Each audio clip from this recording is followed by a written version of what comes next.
González naiz, argitaratzaile eta egileetako bat.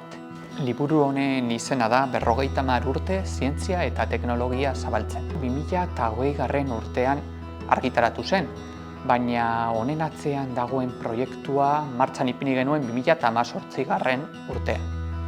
Izan ere, 2018-19 ikasturtean, Euskal Herriko Unibertsitateko Zientzia Fakultateak 50 urteurrena ospatu zuen.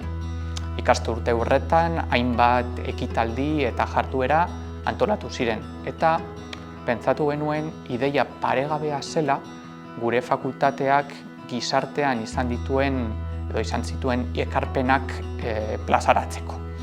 Horretarako Euskal Herriko Unibertsitateko Kultura Zientifikoko katedrarekin ipini ginen harremanetan eta divulgazio artikulu sorta bat argitaratu nahi genuela esan genien.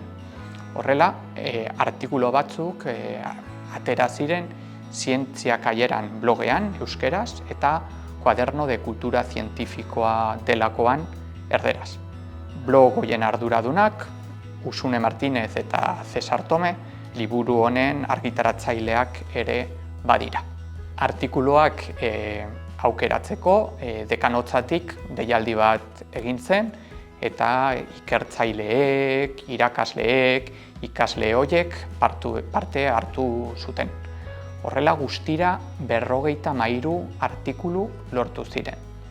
2020 urtean bururatu zitzaigun ideia ona izango zela artikulu horiek iraunkorragoa den formatu batean biltzea, eta horrela sortu zen liburu hau.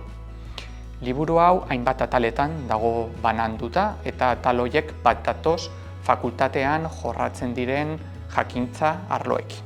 Biozientzia, fisika, geologia, kimika eta matematika. Horrela, liburu hau Zientzia eta Teknologia Fakultateak gizartean izan duen garrantziaren isla dela esan dezakegu.